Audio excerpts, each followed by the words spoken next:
Hello everyone, मैं हूं आपका दोस्त Amit Kumar Singh. Welcome everyone to first demat learning platform. तो गाइज, आज इस सेशन में हम बात करने वाले हैं बॉलिंजर बैंड्स के बारे में। तो बॉलिंजर बैंड बहुत अच्छा टेक्निकल एनालिसिस का टूल है, जिसको आप यूज करके आप बहुत अच्छा ट्रेड एग्जीक्यूट कर सकते हो। बेसिकली बॉलिंजर बैंड के को यूज करने के लिए हमको किसी भी स्टॉक का क्लोजिंग प्राइस चाहिए, और उसको लेके हम उसका मूविंग एवरेज निकालते हैं 20 दिन का, और उसका स्टैंडर्ड डिविएशन निकालते हैं, जिसको यूज करके हम उसके अपर बैंड और लोअर बैंड डिटरमाइन कर लेते हैं। ये अपर बैंड और लोअर बैंड जब हम ट्रेड करते हैं, ये हमारा सपोर्ट और रेजिस्टेंस के लिए बहुत अच्छा काम करता है। तो चलिए थोड़ा इसके बारे में और जानते हैं और समझने की कोशिश करते हैं कि ये हमारे ट्रेडिंग में कितना हेल्प कर सकता है। तो let me share my screen. तो जब मैं बॉलिंजर बैंड की बात करता हूँ, तो बॉलिंजर बैंड में बेसिकली हम लोग क्या करेंगे, हम लोग कोई भी स्टॉक है उसका क्लोजिंग प्राइस लेंगे। कोई भी स्टॉक है तो उसका हम लोग क्लोजिंग प्राइस लेंगे। क्लोजिंग प्राइस का डेटा लेंगे, क्लोजिंग प्राइस का हम लोग डेटा लेंगे पिछले 1 साल का या 5 साल का, कोई भी टाइम फ्रेम का ले सकते हैं। फिर हम लोग क्या करेंगे, उसका 20 दिन का मूविंग एवरेज निकालेंगे।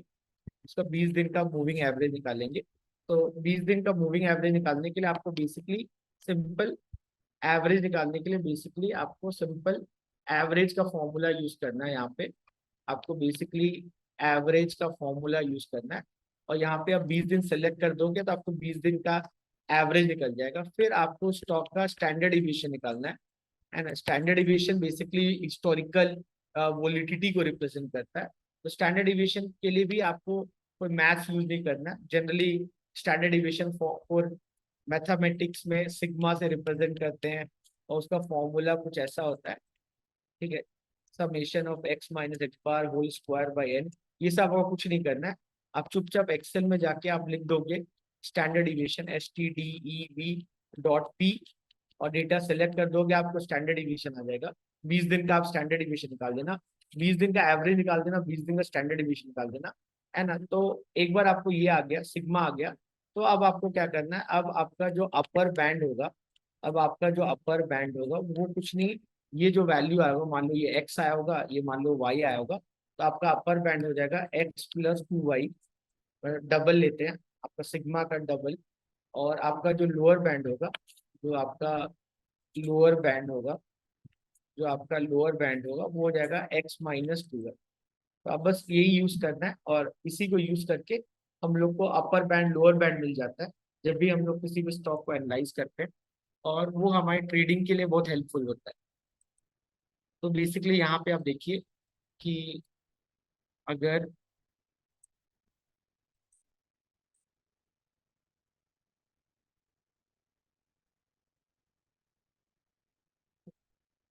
मान लीजिए यहाँ पे ये बॉलिंजर बैंड लगा हुआ है।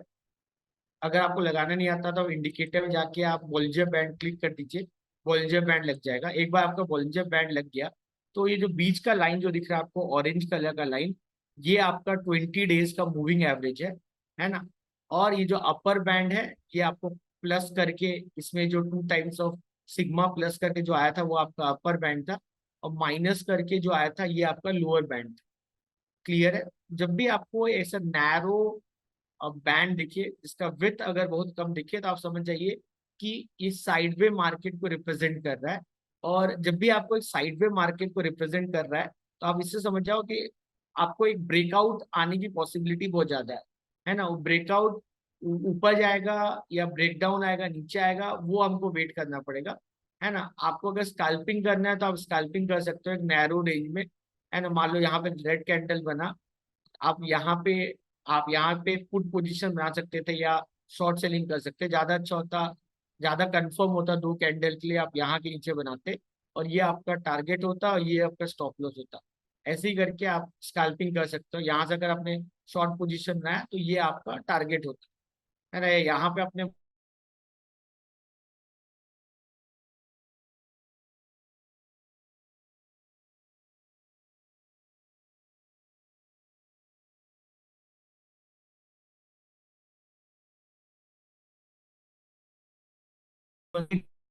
बीबी भी बन सकता है, बॉल्जर बैंड। बीबी मतलब बीबी नहीं, अपनी घर वाली वाइफ नहीं, ये बीबी मतलब बॉल्जर बैंड। ठीक है, जोक्स अपार्ट। तो आप इसको क्या यूज कर सकते हो, अगर आप चाहो तो इसके साथ साथ आप पीवोट पॉइंट स्टैंडर्ड यूज कर सकते हो। अगर आप पीवोट पॉइंट स्टैंडर्ड यूज करोगे तो यहाँ पे इसका मैं सेटिंग चेंज कर देता हूँ। इनपुट में जाके मैं ट्रेडिशनल को फिबोनाची कर देता हूँ, नंबर ऑफ पीवोट बैक को 1 कर देता हूँ, और स्टाइल में जाके इसका कलर बदल देता हूँ, तो इसको मोटा कर देते हैं, और R2S2 को थोड़ा कुछ मोटा कर देते हैं। तो जैसे कि आप देख रहे हो यहाँ पे, तो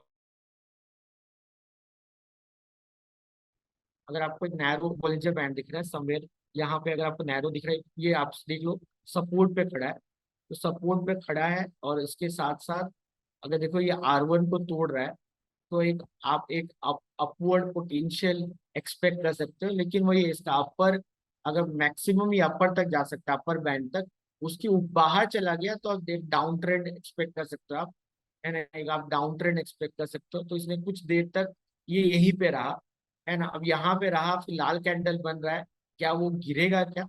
अगर आपको वो देखना है तो उसके लिए आप वॉल्यूम देख सकते हो, उसके लिए आप वॉल्यूम देख लो या वॉल्यूम ऑसिलेटर यूज कर लो।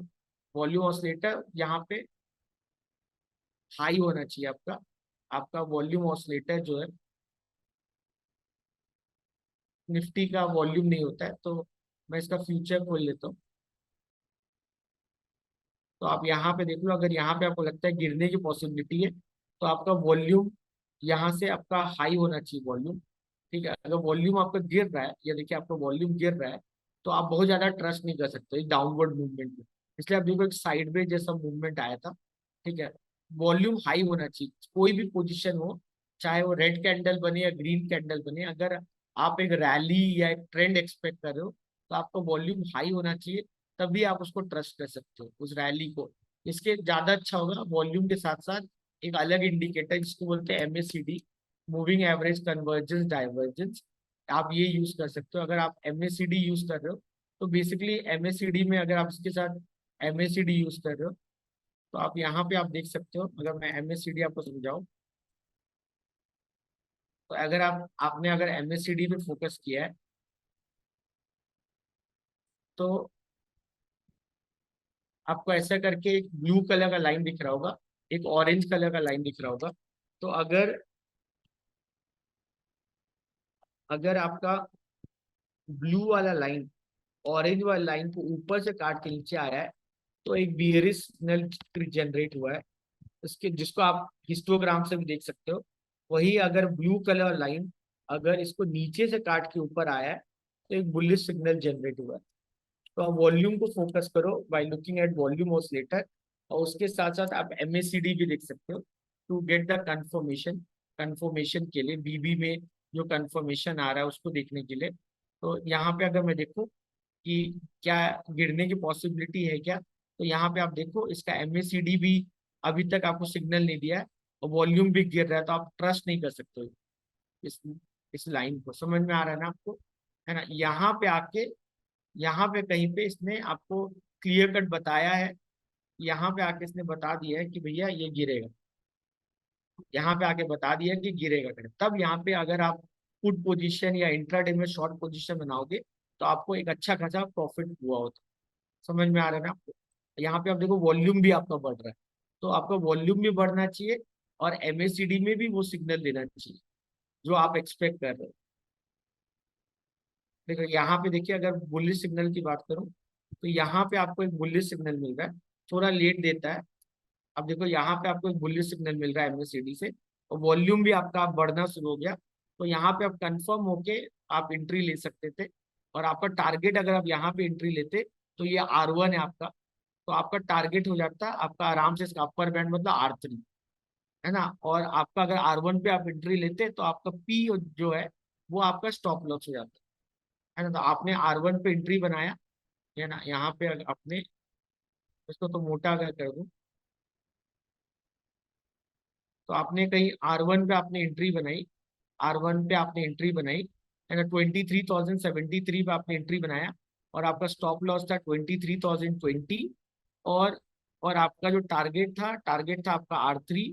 R3 क्या आपका आपका R3 है आपका 23,100 या वन वन 153 आपका टारगेट, 157 आपका टारगेट। क्लियर है, समझ में आ रहा है आप लोगों को? तो ऐसे करके आप क्या कर सकते हो, बॉलिंजर बैंड को यूज कर सकते हो with volume oscillator and MACD.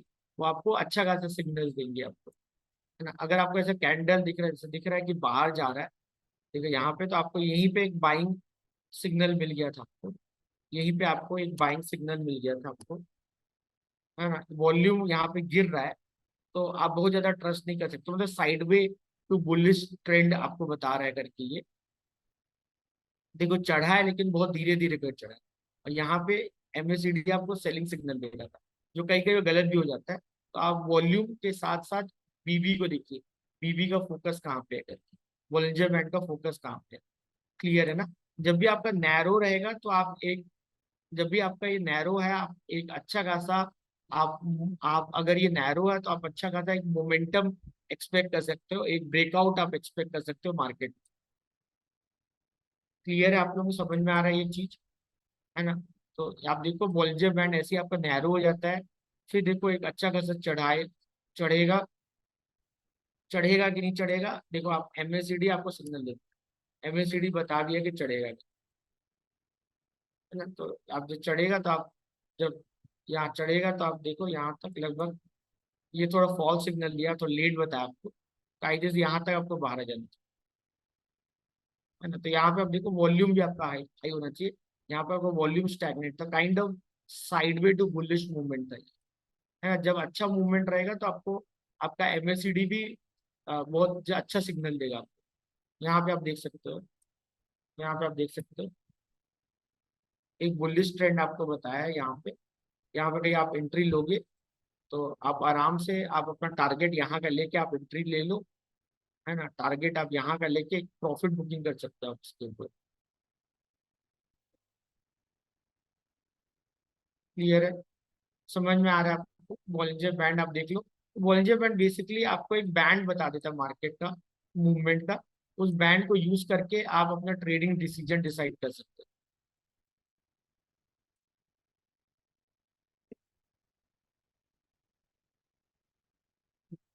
तो जब भी आप स्टॉक के प्राइस को ऑब्जर्व करोगे तो आप बेसिकली बैंड देख लोगे, तो बैंड आपको ज्यादा क्लियरिटी देगा उसके मूवमेंट के लिए।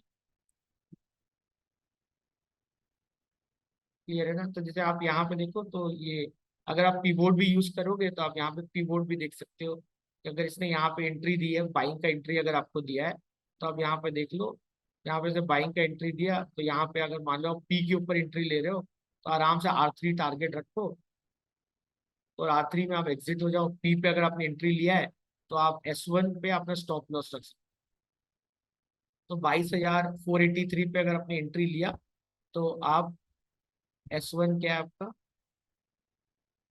S1 आपका 22,233 आपका स्टॉप लॉस हो जाता, और आपका टारगेट हो जाता 22,453 का। तो अच्छा खासा आपको प्रॉफिट मिल जाता है यहाँ पे। समझ में आ रहा है ना आपको? तो आप अगर आप पिवोट पॉइंट स्टैंडर्ड के साथ वॉल्यूम और एमएससीडी यूज करोगे तो आपको बॉलिंजर बैंड बहुत अच्छा ट्रेडिंग सिग्नल देंगे। मार्केट में जब भी आप ट्रेड लेते हो आपको बहुत ज़्यादा क्लैरिटी मिलेगी। तो बॉलिंजर बैंड को कैलकुलेट कैसे करना है अगर आपको जानना है, तो मैं एनएससी के वेबसाइट में गया, मैंने एनएससी के वेबसाइट में गया, और एनएससी के वेबसाइट जाके मैं कोई भी स्टॉक चूज कर लिया, मान लो मैंने डॉक्टर रेडीज लिया, डॉक्टर रेडीज मैंने सेलेक्ट किया, और यहाँ पे मैं हिस्टोरिकल डेटा ले लूंगा, हिस्टोरिकल डेटा लेके मैंने 1 ईयर सेलेक्ट कर दिया। ये लोग सिर्फ 1 मंथ का डेटा दे रहे हैं।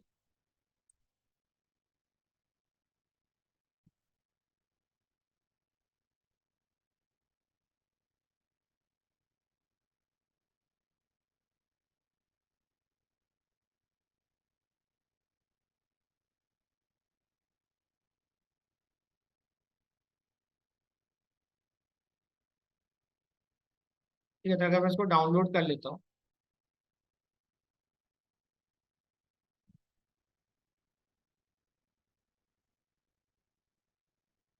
तो अगर मैंने इसको डाउनलोड कर लिया,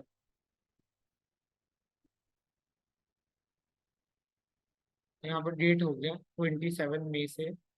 हाँ, तो 1 साल का डेटा मिल गया मुझे। तो ये डेटा अगर आप देखोगे तो न्यूएस्ट टू ओल्डेस्ट है, तो आप फिल्टर यूज करके इसको ओल्डेस्ट टू न्यूएस्ट कर सकते हो। और यहाँ पे अगर मैं ये सब डिलीट कर दूं,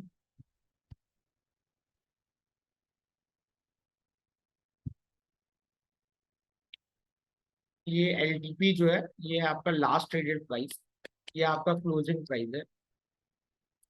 ये एलटीपी आपका क्लोजिंग प्राइस है, ये ले लो आप। फिल्टर हटा देता हूँ। तो एक बार आपको डेट मिल गया, क्लोजिंग प्राइस मिल गया, तो आप क्या करो, 20 दिन का मूविंग एवरेज निकाल दो। 20 दिन का 20 डे मूविंग एवरेज, है ना। वो उसके लिए क्या करोगे, 20 दिन सेलेक्ट कर लीजिए आप यहाँ पे। 20 दिन नीचे आप देख सकते हो काउंट में 20 दिन आएगा। अब 20 दिन सेलेक्ट कर लो, है ना। ये आ गया आपका 20वां दिन। अगर ये आ गया, यहाँ पे आप एवरेज लिख लीजिए।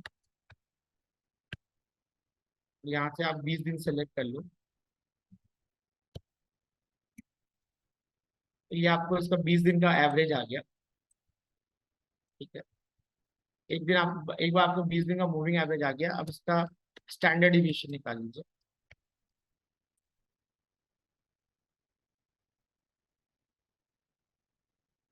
तो स्टैंडर्ड डिविएशन निकालने के लिए आपने क्या किया,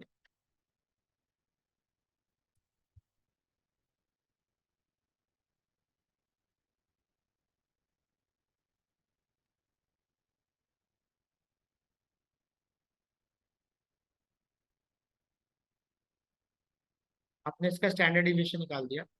एक बार आपको स्टैंडर्ड डिविएशन निकल गया, तो अब आप क्या करो, इसका अपर बैंड निकाल दो।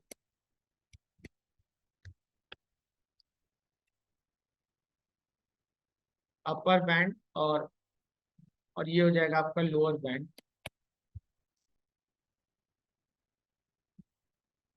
अपर बैंड के लिए आप क्या यूज करोगे, ये जो आपका मूविंग एवरेज आया था, ये आपका जो मूविंग एवरेज आएगा plus 2 times of your standard deviation, ये आ गया आपका अपर बैंड। और फिर क्या कीजिए, ये जो आपका मूविंग एवरेज आया था minus 2 times of standard deviation, ये आ गया आपका लोअर बैंड। ठीक है। अब मैं क्या कर सकता हूँ, एक बार मेरा ये डेटा आ गया, अगर मैं इसको हाइड कर दूं,